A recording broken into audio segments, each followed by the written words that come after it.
નમસ્કાર મિત્રો, ભાવનગરની અંદર જે નકલી દારૂનો વેપાર કરી રહ્યા હતા, જેને નઠ્ઠાકાંડ કર્યા છે, એ રહે છે રાજ મહેરમાં અને ચૈતર વસાવા છે જેલમાં. આવું હું નથી કહી રહ્યો, આવું કહી રહ્યા છે વિસાવદરના ધારાસભ્ય ગોપાલ ઇટાલિયા.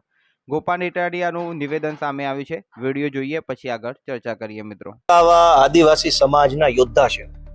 આદિવાસી સમાજના યુવાનોને જાગૃત કરવાનું, આદિવાસી વિસ્તારમાં ચાલતી નકલી કચેરીઓનો ભાંડો ફોડવાનું, આદિવાસી બાળકોના શિક્ષણ, રોજગાર, જળ, જમીન, જંગલના અધિકારીઓ માટે લડવાનું, આવું અનેક પ્રકારે મોટું કામ સમાજ સેવાનું ચૈતરભાઈ કરતા આવ્યા છે.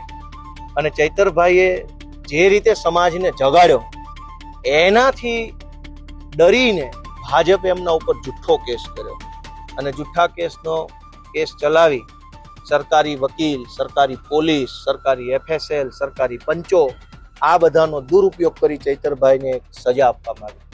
અમે હાઈકોર્ટમાં ન્યાયની આશાએ અરજી કરી હતી, પણ આજે જે મને જાણવા મળ્યું એ પ્રમાણે હાઈકોર્ટમાંથી ચુકાદો આવ્યો અને ચૈતરભાઈને અમારી જે આશા હતી એ પ્રકારેનું રિલીફ મળી નથી હાઈકોર્ટમાંથી, જે અમારા માટે બહુ દુઃખદ બાબત છે.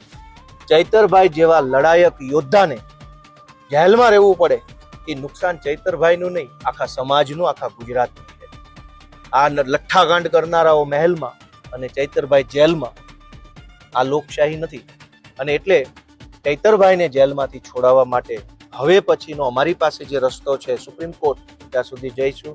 સુપ્રીમ કોર્ટના જે કાંઈ નિષ્ણાંત વકીલો હોય એમનો સંપર્ક કરી, એમનું માર્ગદર્શન લઈ સુપ્રીમ કોર્ટમાં કેસ કરી અને આગળની લડાઈ આમ આદમી પાર્ટી. આ 24 તારીખે ચૈતરભાઈ વસાવાના જામીન મંજૂરીની અરજી કરેલી હતી, જે હાઈકોર્ટે ફગાવી દીધી છે. ત્યારબાદ તમે સાંભળ્યું કે ગોપાલ ઇટાલિયાએ શું કહ્યું છે. ચૈતર વસાવા વિશે તમારું શું નિવેદન છે, તમે શું કહેવા માંગો છો મિત્રો, એ કોમેન્ટમાં જરૂરથી જણાવો.